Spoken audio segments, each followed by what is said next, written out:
Welcome everybody to the Kim Barrett Show. I am your host, Kim Barrett, and on today's episode, we are blessed with the presence of Chef Pete Evans. So if you haven't seen Pete Evans, I highly recommend you watch this episode. He's been someone who I would say has been put through the ringer on social media, on the general media, and has caused and had a huge uproar in certain areas. Now, I'm going to be delving deep with this one and asking Pete, is it actually true? You know, when they say there's no such thing as bad publicity, we're going to get to the bottom of that. We're going to cover off and hear from some of the new product ranges that he's been working on and talking about, I would say like the green craze, whether it's hemp, CBD, things like that. I'm really interested to find out his viewpoint on these and also talk about what it takes to be able to withstand being put to the fire, what it takes as a business owner. If you've got haters, if you've got people that, not fans of yours, what does it take to actually be able to withstand that? And not only withstand it, but grow through that as well. And now Pete is someone who I have admired for a long time and seen what he's been doing on social media. And one of the things that I believe is that you can't ever win by being in the middle. You want to have people either love you or hate you. And in that, and not hate as in like, I want to kill that person, but hate as in like they either like you or they don't. Right. And I think Pete has done a tremendous job at that. But without hearing any more from me, let's jump into the show and hear from Chef Pete Evans.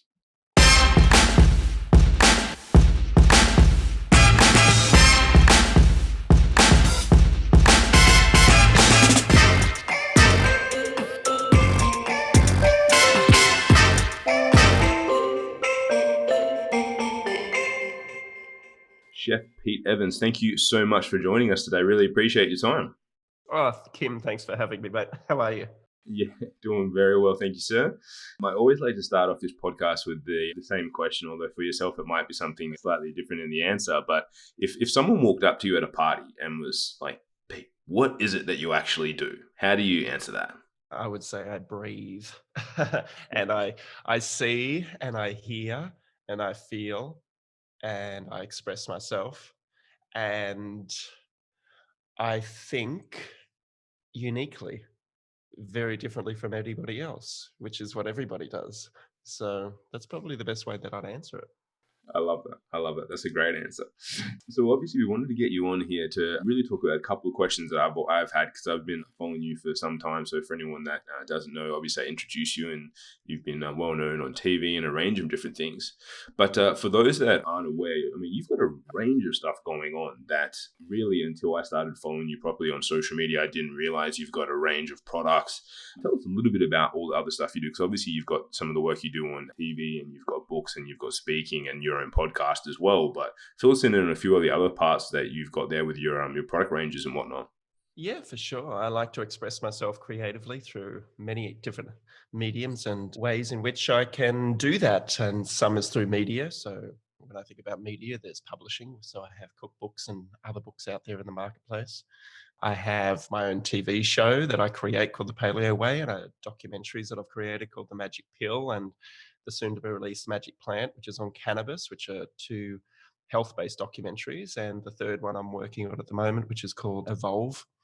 And obviously I host different TV shows here and globally as well. I've been hosting one in the United States for the last 8 years, which is a cooking show, as well as My Kitchen Rules here for the last 11 years, which is also another cooking show where I'm the judge. And prior to that, I was doing television for about 10 years in a more traditional form of hosting and teaching people how to cook.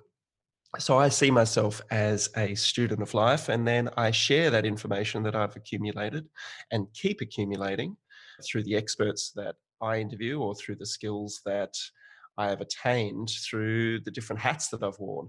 And the main one that most people know me for and how you introduced me for was the chef. And out of that as well, I also use media to interview people like we're doing now on a podcast. I'm your guest, but generally I do the interviewing of people from around the world that are having long-term sustainable results in the health space. And when I talk about health, I talk about what it means to be human. So not just diet, but the way we think, the way we behave, the way we look at the world, philosophy, how we connect to others, how we make love, how we communicate, as well as all the different aspects of human self-expression and purpose. And I guess what you're asking as well is, what products do I have out there? And they're very broad, but the fundamental base of that is to empower people to take their health into their own hands so that they won't hopefully need to visit the doctor as often as some people do, and I'm not saying that this is a cure all and what we've got out there in the market is the be all and end all, but it definitely it, I'll just explain this for you. So every product that I have out in the marketplace is either something that I want to put into my body, or feed my children, or feed our pets. So, or that we use in a safe manner for either our skin or our environment. So if I'm not going to use it, then it doesn't get out there to the public. So selfishly, I sort of create these things. So I've got a steady supply of them, whether it be supplements, whether it be pet food, whether it be moisturizer, whether it be food lines. And yeah, that's the fundamental role, or the intention behind it.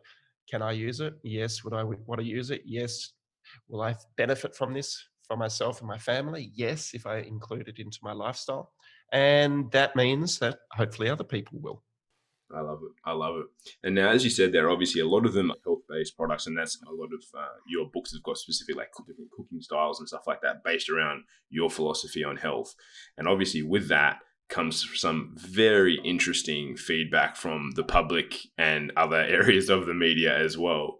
A question I've always wondered, and I haven't had enough of it to be able to figure it out for myself, but the old adage that any publicity is good publicity, with some of the backlash that you get across social media and stuff in general.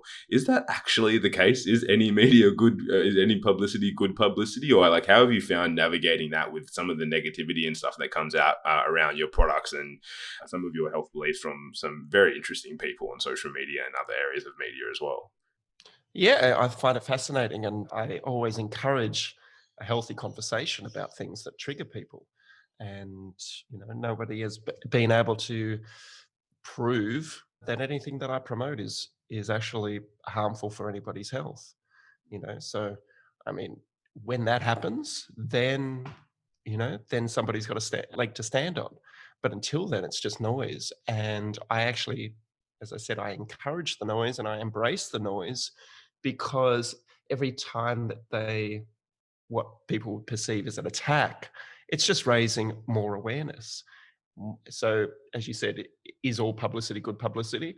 I think all conversation is good conversation if we are open to it, so that the truth will always be the truth. And to give you a simple example of that is so many people that now have improved their lives in ways that they never thought were some of my biggest detractors, because they used to read the media and believe that media story or that narrative that was being perpetuated through all the different channels, whether it be TV, newspaper, magazines, radio is a good one, because number one, they need content. Number two, they see me as a polarizing figure, so that anything sensationalized or clickbait will help eyeballs go to their story, which then increases their visibility, which increases that journalist's visibility, or that section in that paper's visibility, or that paper or magazine or radio station, as I mentioned, or TV network. So what happens then is they can then go back to their advertisers and say, oh, well, we've done a good job this week. We had 20,000 views on this. We had 10,000 comments on this. We had blah, blah, blah, blah, blah. So it feeds the system that is created. So I'm happy to be part of the system, but also removed from the system. And I think that is why people find me so polarizing, because I do have one foot in that system through my mainstream presence, but the other foot is firmly planted on the ground in holistic, sustainable health measures, and what some people would classify as woo-woo, which we are now finding out that there's actually, which we've known all along, that modern medicine plus holistic medicine working together. So we're looking at the whole picture and not just having blinkers on, or I don't even know how to say it, but a microscopic view of something, is the way we're going to get through each and every challenge that is presented to us with an open mind. And I've seen so many people put all their faith in the holistic method only to end up, not curing their disease or becoming sicker, and if not dying. I've seen people put all their faith into the allopathic modern conventional medical system, and the same thing can happen. They don't get cured, they get worse, and some of them die through that method. Whereas I've seen both things happen on the flip side. I've seen people go down the holistic route and cure themselves, heal themselves, put something into remission and not die. And I've also seen the same thing on the modern medical side. I've seen people put all their trust into it and been cured and thriving and not dying. So what that means to me is there's something in both. Now, if we are closed-minded to either of them, then I feel like we're missing the big picture for ourselves. So I think this is a really important time in history where we have ancient wisdom and modern conventional wisdom. And if we can weave these parts together, or these two sides together, that's just going to be the strongest method, because we'll have so many opportunities now to work together to heal somebody, and there won't be such closed-mindedness. So I guess that again, so going back to your question, when somebody is having a dig or an attack or an agenda, it raises awareness, because then some people come onto my site and go, oh, you're a fucking idiot, Evans, you should shut up, you're dangerous.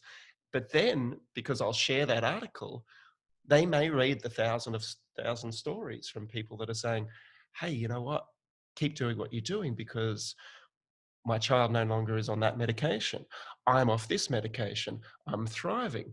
Or I've reversed my autoimmune disease, or I've reversed my type 2 diabetes, or my cancer is shrinking, because we're incorporating what you talk about, plus also using modern medicine. So, I think it's just sometimes when people or concepts or ideas are just a little bit out of alignment with current mainstream thinking, then this is an opportunity to lift the vibration, to evolve as a species, to evolve in the way that we communicate, so that we can not only share the truth, but also receive the truth.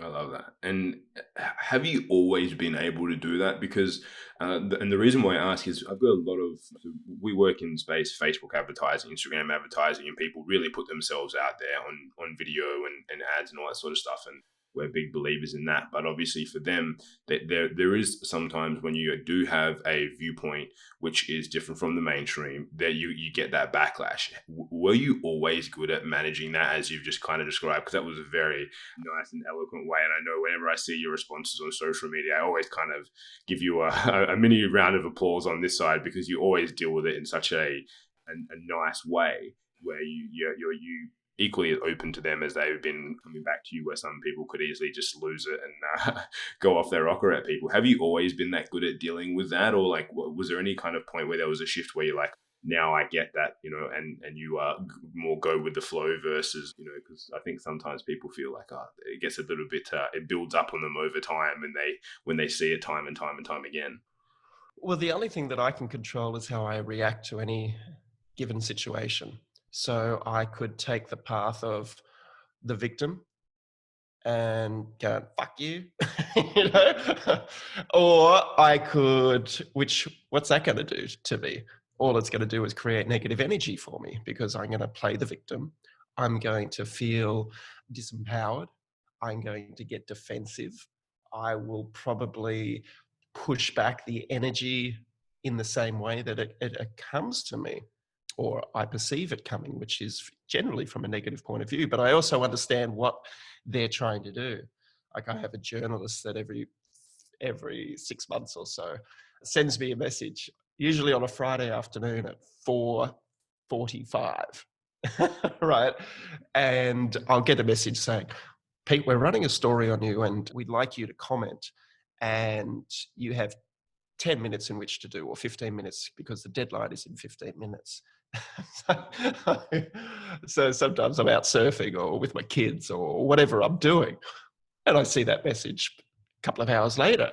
I'm like, oh, so I've missed the deadline, have I? So, and I'm not going to comment to any of these mainstream journalists anyway, because they've got an agenda. So, and I'd rather them create the story, see what that energy is, and then see for what it is. I mean, recently I had a heart surgeon who, through this coronavirus at the early stages, when people were hoarding toilet paper, she thought it'd be humorous to say, if you don't have any toilet paper or you run out, then the best uses for the best use for toilet paper would be to use my books because there's no valuable information in them and they're basically a waste of space. But she also listed a few other very well-known doctors that are getting long-term sustainable results for their patients. And also 50 Shades of Grey, which is a best-selling title. So I was like, oh, that's an interesting one. So I decided to investigate who this person was, and it took me all of 2 minutes to go onto their site. And within 2 minutes, I realized what this person is actually wanting in life, or she feels like she needs in life, and that is to be seen. Because she publicly attacked other people that are seen, whether it be the author of 50 Shades of Grey. I mean, it's a best-selling book. What you think of it is up to you, you know, but there's a reason why it's become so popular, because so many people have seen it. Now, the other people that she listed, functional medical doctors, kidney specialists, friends of mine, and the one thing we all have in common is that we seem to be helping a lot of people, but underneath that, or on top of that, I believe her trigger was that we're best-selling authors. And I noticed that she's just released a book. And then I looked through the way that she presents herself to the world through her social media messaging. And my perception was, it's look at me, please see me, look at me, please see me, please hear me. Please, please, please, please, please. I want to be seen. I want to be heard. Now, she might think that her message is equally as important as ours, and I respect her for that. But understanding the trigger for somebody to post something like that in the first place is you get to perceive what that person is really all about. And it's the same thing with media. So going back to your question and how to answer it is, I have to present myself authentically, which I do. And I also have to understand if I am being triggered by something like this person was, or is perceived to be being triggered, how do you respond to that? So she made a choice to belittle and attack other prominent people because obviously that is what she wants to be, from my perception. Now, I am learning how to, each and every time something like this happens, how do I feel when I read it? Number two, are they speaking the truth? What is their agenda? What is their trigger? Why is this relevant at the moment? And I shared one last night. And it was very interesting because with the coronavirus that's happening at the moment, there's been 3 articles in mainstream papers and media over the last 24 hours that have listed me in their content. And what they're saying is, be careful not to listen to charlatans and people that do not know what they're talking about when it comes to this virus. And they've somehow linked me in there without actually saying what I have done. Now, that is really interesting. So again, you read through what they're actually saying, and they can't link me to anything that I've actually said or done, but they're saying, don't listen to people such as Pete Evans, because, and here's one of them from yesterday, which was the Royal Australian College of GPs. So the president of the Royal Australian College of General Practitioners came out and said, do not listen to Pete Evans, because he posted a photo with what he said was an anti-vaxxer, a prominent anti-vaxxer, and his name is Robert Kennedy Jr. So 5 months ago, I was in America, and I was interviewing this guy called Robert Kennedy Jr. Now, if anybody goes to Robert Kennedy Jr.'s website, the first thing they'll read about or understand about this gentleman is that he's an attorney of law. He's an environmental lawyer. The thing that he is most well known for, and his passion is for clean water, for the planet. So that's his main driving force, that he set up these organizations to help people have access to clean water and to fight for clean water against councils and governments that are not doing the right thing, and against industry that is polluting the water. So here's a guy that wants clean water for the planet and for human beings and for the environment and for all the creatures that inhabit us in the planet. So that's the first one. Number two, he has fought and won for his plaintiffs or his clients. He has taken on one of the largest companies in the world, which is Monsanto. And they produce a chemical product called Roundup, which has glyphosate in it. Now, he has proved in court and won these court battles. He was very famous last year or the year before for taking on Monsanto and winning a $2 billion lawsuit for the people he was representing, because they got cancer, and it was proven in court that this product caused cancer. So that's what he's best known for, right? That's what he does. Now, when I took a photo with this Robert Kennedy Jr., I said, keep doing the work that you're doing. I'm inspired that there's people like you out there fighting the good fight. I didn't list what he was fighting for, because it shouldn't matter, because the main thing that he's pushing for is clean water and to get poisons out of the environment. Now, we've got a doctor, the president of the Royal Australian College of GPs, plus the president of the Australian Medical Association, telling me that posting a photo with this gentleman is dangerous for people. So the question is, how can me posting a photo with a gentleman that protects people's rights for clean water and to get poisons out of schoolyards, out of our food supply, is bad? How can that be? So in this story yesterday, they're linking me and they're saying that I've gone quiet on the vaccination front since that photo. Never once have I talked about vaccination on my social media. Ever. Never. So they're linking me to something that has never happened, something I haven't spoken about, to create a perception of me to their doctors, to the people that read these articles, to the public, to create an image of me or a perception of me that they would like for everybody to have, which is Pete Evans is dangerous. So how do I deal with that? I present the case, which I did last night. I shared that story back to the people on social media and said, how have I been linked into this? There is no connection whatsoever. So again, the truth will always prevail, because the lies that are created around something like that or whatever it may be, they will eventually find their balance. And that's, I guess, where I stand, and how do I present that back is with balance and without attack, and just with the question, how am I linked to this? I can't find any link. So again, the way that I do it is to ask the question back to the world.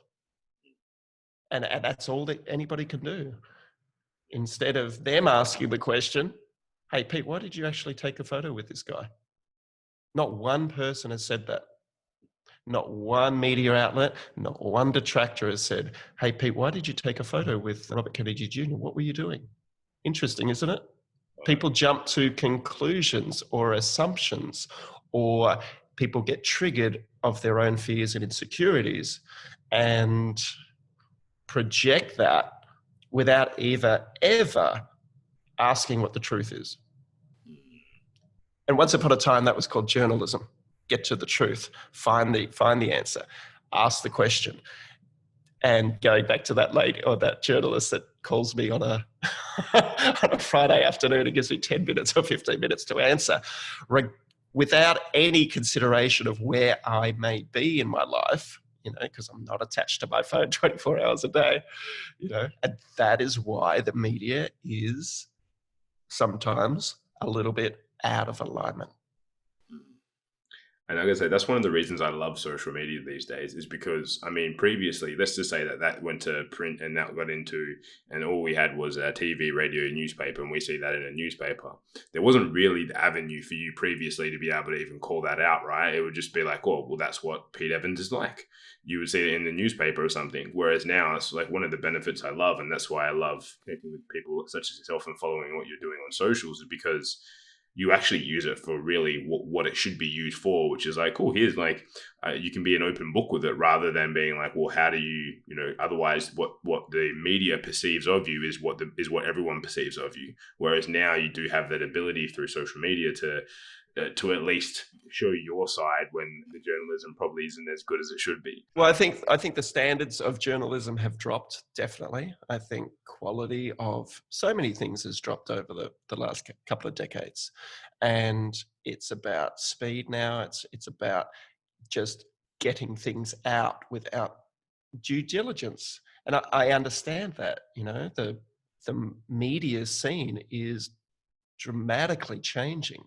Like, it's probably one of the fastest moving industries in the world, because you look at television now, 10 years ago, there was, 20 years ago when I first started on television, it was when cable or just came out, like Foxtel. Now look at where we're at 20 years down the track. Not only is there Foxtel now, but there's Netflix, there's Disney, there's Apple, there's YouTube, there's Google, there's Disney, there's Hulu, there's Stan, there's all of these different digital channels now.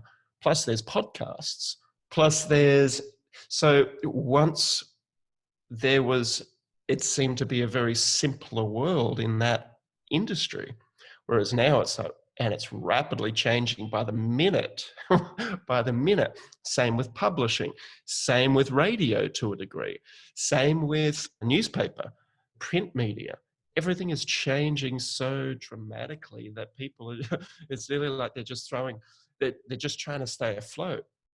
And when that happens, corners need to be cut on certain aspects. So once upon a time, you'd have the investigative journalists that had the time to do the accurate research and to deliver what I would say a quality product.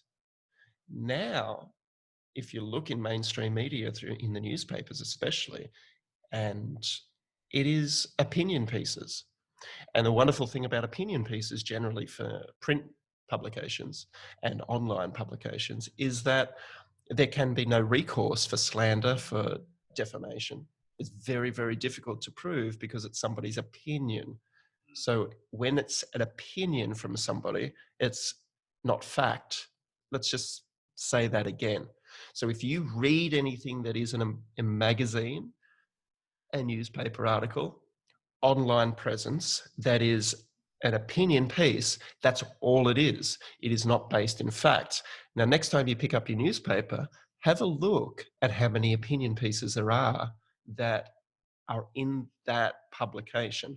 And that'll give you a really good idea why certain aspects of the media should not be trusted as factual. And then if we go a layer deeper, what you have then is these publications and media outlets that rely on advertising to keep them alive. Now, if you look at what I promote and many others in my circle, in my industry of holistic, sustainable long-term health, the things that we are promoting out into the landscape make redundant most of the advertisers, or a lot of the advertisers, that are advertising in these publications or these media settings. So do we want to prop up somebody that makes our advertisers redundant? Or if you had a business, would you be promoting something that flies in the face of your advertisers? Or would you be like, hmm.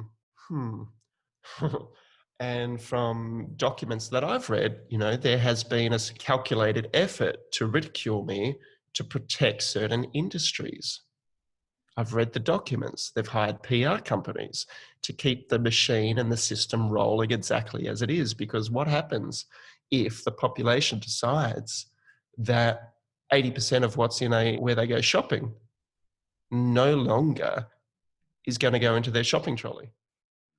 What happens if people start to feel good and they do not need to see the doctor as often or take their medication if they can improve their health? And this is what happens. And I'm not saying this works across the board, but just think about that for a moment.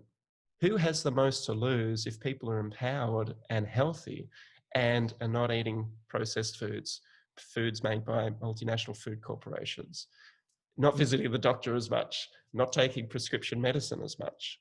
Now, let's go back to the Royal Australian College of GPs, or the Australian Medical Association president. Why did they publicly come out and attack somebody that says, maybe choose organic vegetables and fruits over something that has been sprayed from that company I talked about with that friend of mine that publicly won a lawsuit saying that the stuff that they spray on our fruits and vegetables can cause cancer, as shown in this this situation here. And when I say choose grass-fed, grass-finished beef or wild-caught seafood, again, who does that hurt? And you don't have to look too far to understand why this narrative still takes place. So it's an interesting time. It is. And I appreciate you sharing that. And hopefully I can just ask you one or two more quick questions. I just want to be respectful of your time, Pete, as well. I don't know whether you'll get a quick answer, but... That's all right. That's all right. My first one is just a personal one, because both a good friend of mine used to work there and my partner was there, not last year, the year before. But how was Rythmia? How did you find it? What was the experience coming off the back of that? Oh, beautiful. So for anyone that's listening, Rythmia is, I think the actual title is Rythmia Life Advancement Center or Clinic. It's a place in Costa Rica, which is the first medically approved ayahuasca clinic in the world. Ayahuasca is a plant medicine that has been used for 5,000 years, from what they can tell, in South America and Central America. And what people are using it for these days is to go inwards, to discover aspects of themselves that they may have suppressed, and to find balance in their lives.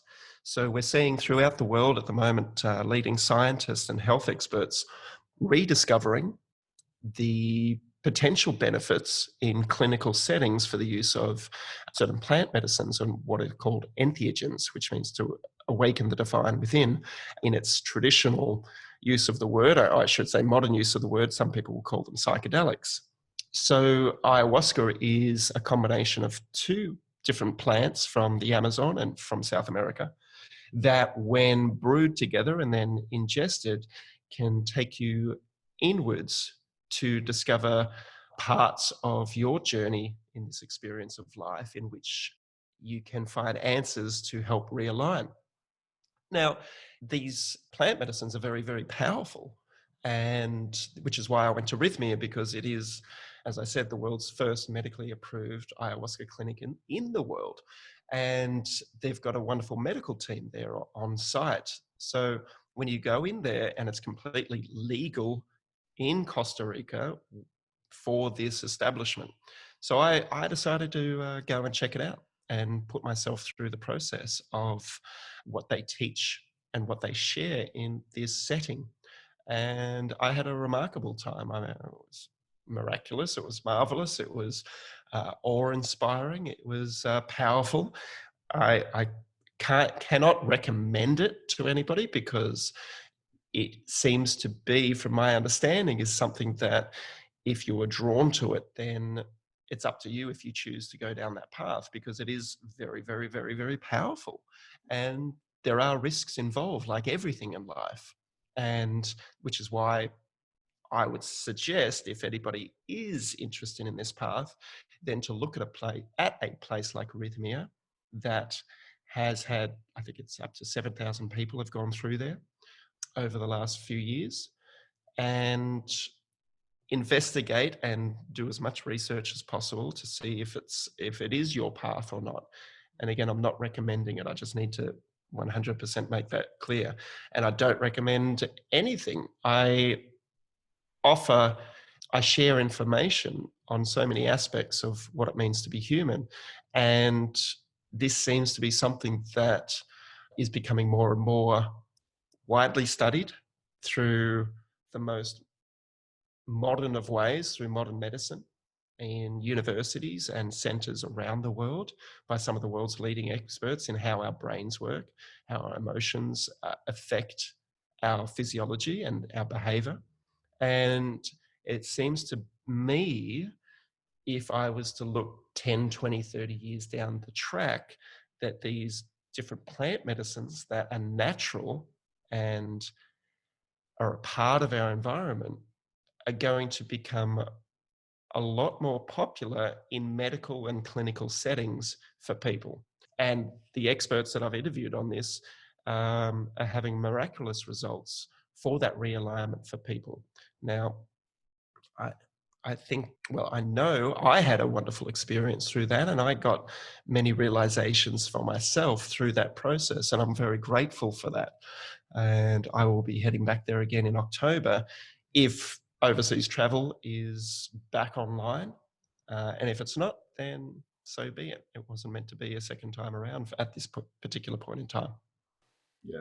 No, I love that. And I've only heard amazing insights from that. And as you said, anyone listening, it's do all your own research around these areas as well. But yeah, my friend was working there for a better part of 2 years, and yeah, it was miraculous to see her kind of shift from going there as an attendee to them working there. And my partner spent some time there as well. So it was very interesting to hear the insights, and I do like the shift that is happening with, as you mentioned, even back at the beginning, around natural and holistic things coming together. Even like you mentioned, the use of cannabis and CBD and things like that are coming more and more out now, which I think is hugely powerful and beneficial for people. So it's interesting times ahead for sure.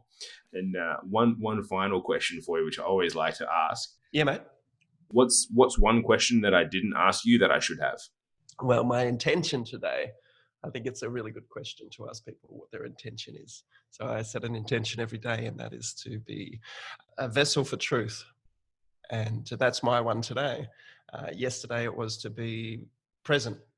And the day before it was to open my heart as open as I can. So every day I set an intention, and it's usually what just flows through my consciousness when I wake up. So I wake up, I say 3 things minimum that I'm grateful for. It could be, I'm grateful that I can hear the birds outside. Isn't that amazing that we've got ears to be able to hear that beautiful song? It could be, I'm super grateful to have had that time with my children yesterday. And wow, just fills my heart with joy that I got to spend that time with 2 amazing human beings that growing in their own unique way. So I wake up and I think about what I'm grateful for in the morning, and I say it internally, and then I set my intention. And today was about truth, and I'm glad that I got to have that intention today, because that's where I was centered when you were talking to me and asking the questions. And I'm about to do a podcast with a lady over in the States who's a doctor, and she's talking about German new medicine, which if you haven't heard of, it might be something interesting for your listeners to go down the rabbit hole with, especially at this really exciting time on the face of the planet.